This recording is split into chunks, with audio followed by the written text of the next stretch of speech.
Assalamualaikum warahmatullahi taala wabarakatuh dan salam sejahtera pagi. Saya Coach Ida, penulis buku 100 Hari Tukar Staf Jadi Manager yang anda beli tu, dan pertama sekali saya ucapkan terima kasih banyak kerana membeli buku yang saya tulis dan yang tim saya usahakan bersama-sama. Dan buku ini saya sediakan untuk manager, hasil daripada pengalaman saya bila saya pergi buat latihan dan coaching kepada klien-klien saya, dan kita banyak dapat permintaan untuk minta saya, klien saya minta saya tolong tulis modul latihan kepimpinan, alright, untuk manager mereka. Jadi mula-mula saya ingat saya nak tulis modul latihan kepimpinan saja, ataupun modul kepimpinan ataupun modul pengurusan sahaja untuk manager. Tapi kemudian bila saya dah start tulis, saya rasa tak. Okey, saya rasa lebih baik saya tulis buku terus, dan ia lebih komprehensif dan lebih sesuai untuk kalau kita nak push ke market untuk beri manfaat kepada ramai orang. Okey. Jadi untuk mengetahui juga bahawa buku ini adalah buku yang pertama saya tulis yang saya tulis, dan yang diterbitkan, alright. Jadi sudah tentulah ada banyak kelemahan yang ada dalam buku ini. Maklumlah kali pertama, dan kami sendiri yang designkan, kami sendiri yang semak sudut bacaan dan sebagainya. Senang cerita, editing tu kami buat sendiri, alright. Jadi sudah tentu ada banyak kelemahan. Jadi saya minta maaf, dan saya dan tim saya minta maaf untuk kelemahan tersebut, dan insya-Allah kita akan improvise daripada semasa ke semasa, no worry kan.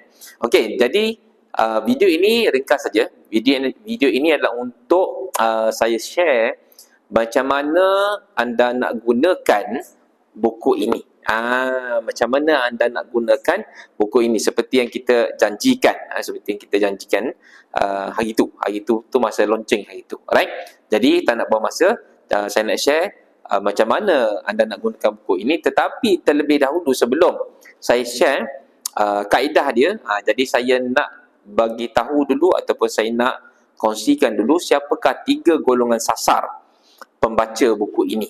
Alright, siapakah 3 golongan sasar pembaca buku ini. Golongan yang pertama adalah golongan mereka yang nak latih manager untuk supaya manager itu lebih bagus lagi. Mereka golongan pertama ini terdiri daripada founder dan juga HR manager, ataupun mungkin HR executive. Mereka ni nak latih manager mereka ni supaya menjadi manager yang lebih baik lagi, yang lebih cekap dan juga berkesan, yang paling penting sekali. Jadi mereka nak beli buku ni dan nak baca. Golongan yang kedua adalah terdiri daripada manager tu sendiri, mereka yang dah dilantik menjadi manager dan mereka nak belajar macam mana mereka boleh jadi manager yang berkesan. Alright. Dan golongan yang ketiga adalah terdiri daripada mereka yang belum lagi jadi manager tetapi nak belajar macam mana jadi manager. Mungkin satu hari nanti mereka ada kualiti manager itu, maka mereka boleh dilantik menjadi manager. Ini soal career path lah. Alright. Jadi basically ada 3 golongan yang kita sasarkan akan menjadi pembaca buku ini. Dan saya cukup yakin anda yang beli buku ini adalah terdiri daripada salah satu daripada golongan yang saya sebutkan tadi. Baik, jadi tanpa buang masa, saya nak share macam mana kita nak gunakan buku ini. Saya pergi kepada golongan yang pertama dulu. Golongan yang pertama, macam saya sebutkan tadi, adalah golongan yang terdiri daripada founder business, pendiri business, CEO, top management lah senang cerita, dan juga HR manager ataupun HR executive kalau syarikat itu tak ada manager. Jadi macam mana mereka ni nak gunakan buku ini untuk membolehkan mereka melatih staf mereka. Sudah tentu bila mereka nak melatih staf mereka ataupun manager mereka, nak melatih manager mereka, sudah tentulah mereka memerlukan modul latihan. Jadi basically anda boleh gunakan buku ini sebagai asas untuk membina modul latihan untuk manager anda. Okey, jadi buku ini sebenarnya dari sudut flow ataupun urutan tajuk-tajuk ni sebenarnya saya dah susun sangat sesuai dah untuk dijadikan modul latihan. Cuma untuk kalau nak lebih spesifik lagi, maka saya share apakah tajuk dan juga bahagian-bahagian yang anda mungkin boleh berikan perhatian untuk dijadikan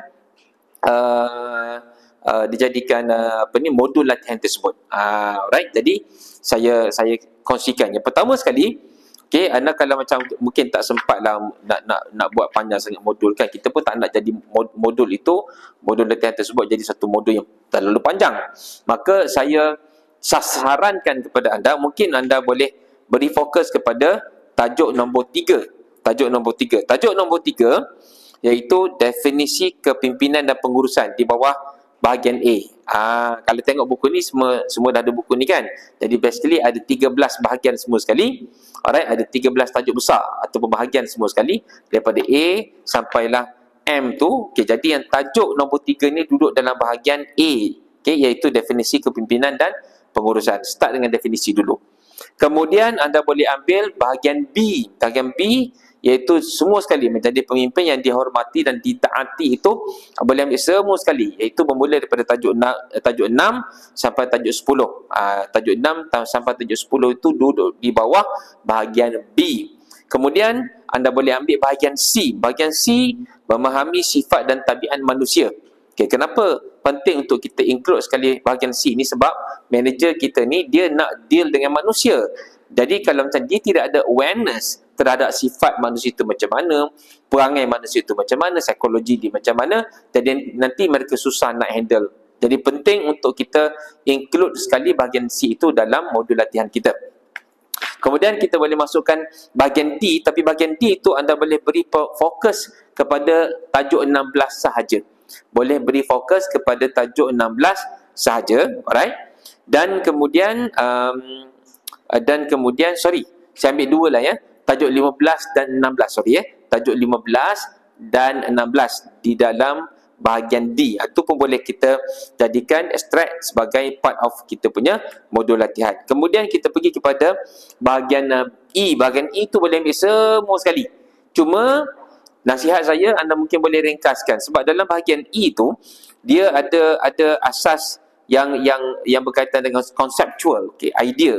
Contohnya macam tajuk 17 bahagian 4 peranan dan tanggungjawab utama pengurus di dalam POLC, Plan Organize Lead Control. Itu sangat penting itu yang konseptual, idea. Tetapi dalam tajuk E juga dia ada yang praktikalnya, iaitu bila kita masuk tajuk nombor 23, iaitu kaedah praktikal untuk sesi one to one dengan staff. Jadi kita ada banyak situation dalam konteks manager ni nak deal dengan staff tu. Jadi di bawah tajuk 23 ada tajuk subtopik dia 23.1. Kali pertama, kendalikan sesi percubaan dengan pasukan sebagai pengurus. Kalau anda tengok tajuk 23.1 ni dia ada dalam bentuk kotak, betul tak? Dalam bentuk kotak tu, jadi saya ada soalan, jadi saya buka. Kita buka tajuk 23.1 sekejap kita buka tajuk 23.1. 23.1 sekejap. Alright. 23.1 kita mula dengan kali pertama kendalikan sesi perjumpaan kan. Kali pertama saya kendalikan sesi perjumpaan dengan staff, right. Menyarat sebentar. 5 asas sekejap saya nak tengok sama-sama tu, saya nak fly through sekejap apa yang penting. Nak kasih anda tips ni macam mana kita nak bawa tajuk apa yang kita nak bawa dalam modul latihan kita kan.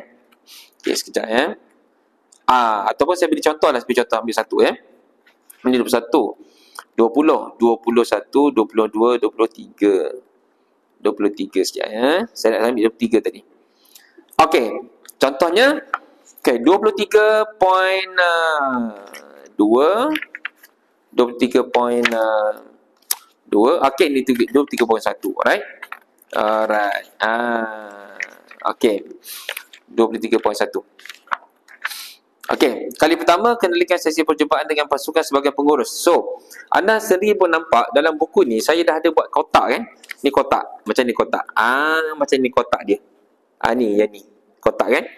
Saya ada mulakan dengan penerangan, tips kemudian ada kotak yang macam ni. Kotak yang macam ni, iaitu apa kena buat, kenapa dan apa nak cakap.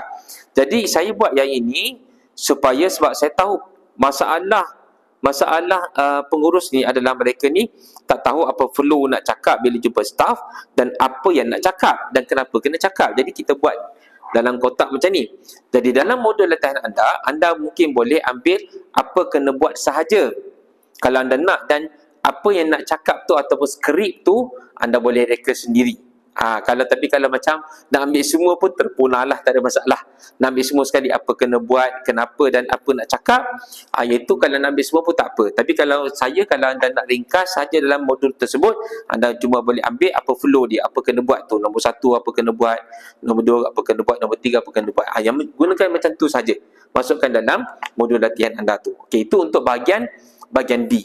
Okey, dan kemudian ambil dalam bahagian E, semua sekali dalam bahagian E tu sorry, itu bahagian E tadi, kita dah masuk bahagian E tadi, kita pergi kepada bahagian F pula, kita masuk kepada bahagian F pula. Untuk bahagian F tu ambil semua sekali. Kenapa? Sebab bahagian F tu saya menerangkan tentang kaedah untuk mendapatkan ahli pasukan yang berkualiti. Sebab itu antara peranan utama manager, dia kena nak interview staff dan sebagainya. Kalau macam dia tak ada skill kat situ, tak ada knowledge kat situ, nanti dia takut dia tersalah ambil staff, jadi menyebabkan kita kerugian sebab salah ambil staff. Jadi untuk bahagian F tu ambil semua sekali, tak ada masalah. Cuma mungkin anda boleh ringkaskan mana yang patutnya. Kemudian ambil bahagian G semua sekali. G, H dengan J tu ambil semua sekali. G, H, dan kemudian terus pergi kepada bahagian J. J itu kenapa kita skip yang pengenalan kepada pengurusan prestasi itu mungkin sedikit advance. Maka saya sarankan kita ambil G, H dengan J. Okey, G itu adalah membina pasukan dan pemimpin akan datang, manakala H, bahagian H membuat perubahan dan mengurangkan penolakan, dan bahagian J pengurusan disiplin ahli pasukan. Sebab manager biasalah dia setiap hari dia terpaksa deal dengan isu disiplin ahli pasukan dia. Kalau ahli pasukan dia bermasalah, kalau tak ada bermasalah, tak ada masalah lah. Okey, jadi itu adalah setakat itu saja yang mungkin kita boleh masukkan dalam modul latihan kita, iaitu saya ulang semula start daripada tajuk nombor 3. Tajuk nombor 3 dalam bahagian A, tajuk nombor 3 dalam bahagian A, kemudian ambil bahagian B, kemudian ambil bahagian C, kemudian ambil bahagian D, tajuk 15 dengan 16, kemudian bahagian E semua sekali, bahagian S semua sekali, cuma mungkin ringkaskan saja, bahagian G, bahagian H dan bahagian J. Itu perkara-perkara penting, tajuk-tajuk penting yang anda kena beri perhatian ataupun anda nak ambil masuk dalam tarik masuk dalam modul latihan yang anda nak sediakan untuk manager anda. Okey, itu habis. Habis untuk apa? Habis untuk golongan pertama. Golongan yang kedua adalah manager sendiri. Manager sendiri yang nak gunakan buku ini untuk anda tingkatkan lagi kualiti anda sebagai manager dan nak jadi lebih cekap dan juga lebih berkesan. Jadi apa yang anda kena buat kalau anda sendiri adalah manager dan golongan kedua tadi? Okey, yang pertama sekali, fahamkan betul-betul tajuk dan skop. Fahamkan betul-betul tajuk dan skop buku ini. Fahamkan betul-betul, tengok, baca, bahagian A pengenalan, tajuk dia, ada tiga level pemimpin. Aku ni level mana? Tanya diri Kemudian cek definisi. Baca tajuk dulu. Jangan baca the whole book lagi. Jangan. Baca tajuk dulu, faham dulu. Tajuk ini adalah peta kepada anda nak memahami perjalanan dalam buku ini. Alright. Kemudian tengok bahagian B, menjadi pemimpin yang dihormati. Macam mana nak jadi pemimpin yang dihormati? Tanya soalan macam tu. Kemudian kaedah unggul untuk menjadikan staf patuh dan dengar cakap pengurus. Macam mana? Ni ada kaedah dia. 4 kompetensi teras pengurus. Baca, fahamkan tajuk-tajuk tu. Bahagian C, memahami sifat dan tabiat manusia. Jadi biar kita ada curiosity, dan paling penting sekali supaya kita maklum, ini tajuk utama dia, bahagian A contohnya, kemudian ada subtopik, alright, dan setiap bahagian tu ada subtopik, dia dah faham, ada dalam buku ni maknanya kita aware, kita sedar bahawa apa yang mungkin ada benda yang menjadi persoalan kepada kita itu ada dalam buku ini. Dan mungkin benda yang kita tak pernah tahu sebelum ni ada dalam buku ini. Create awareness dulu, baca dulu tajuk dan skop buku ini betul-betul. Okey, nombor 2, kemudian anda mungkin boleh fokus kepada beberapa tajuk utama untuk anda nak baca dulu. Contohnya kan, ini cadangan saya lah, cadangan saya. So sebelum itu anda kena faham, macam saya beritahu lebih awal tadi, iaitu buku ini dia ada 2 bahagian utama sebenarnya lah, bukan bahagian yang saya sebut dalam ni, iaitu konsep dia. Konsep pertama tu adalah buku ini kita menerangkan tentang conceptual idea. Contoh idea tu, apa maksud idea? Contohnya 4 cara fikir zalim yang mesti dihindari, red team ataupun devil advocate, 18 prinsip utama dan pengurusan. Itu semua idea. Okey, bukan berkaitan dengan tindakan lagi. Okey, itu satu part. Part yang kedua adalah yang berkaitan dengan tindakan.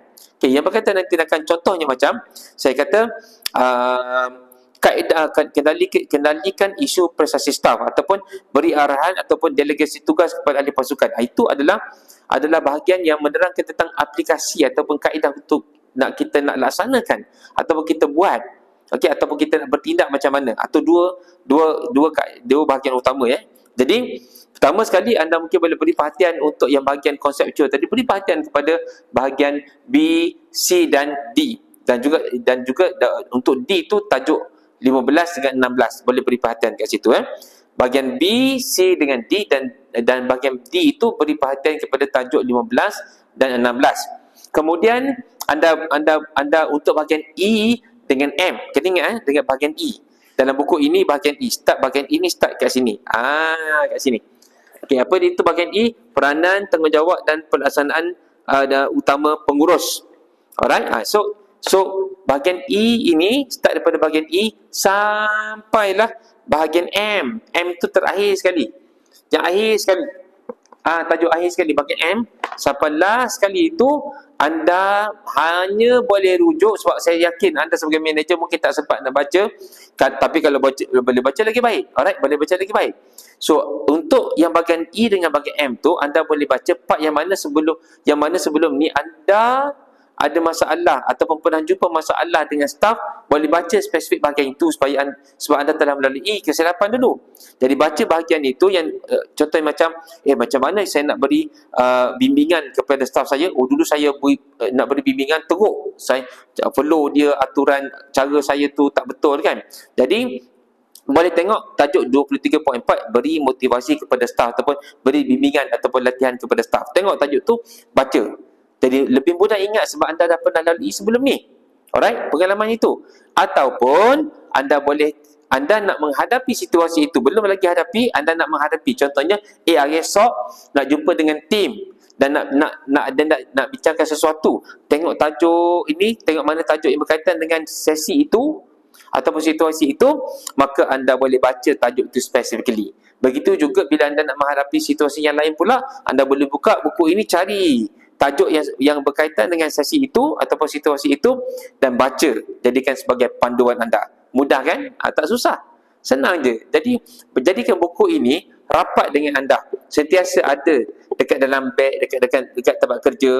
So bila kita nak deal dengan staff, kita ada panduan kita. Sebelum ni tak ada orang nak beri panduan, apa nak cakap, flow dia apa, kenapa kena cakap macam tu. Dalam buku ini kita dah selesaikan. Alright, jadi itu adalah untuk golongan yang kedua. Golongan yang ketiga ni simple je. Pasal golongan ketiga ni dia nak belajar je, dia belum lagi jadi manager kan, dia pun tak tahu lagi jadi manager ke tidak. Jadi anda boleh baca je mana-mana tajuk yang anda rasa nak baca, okey, ataupun paling baik sekali bacalah semua sekali, senang cerita.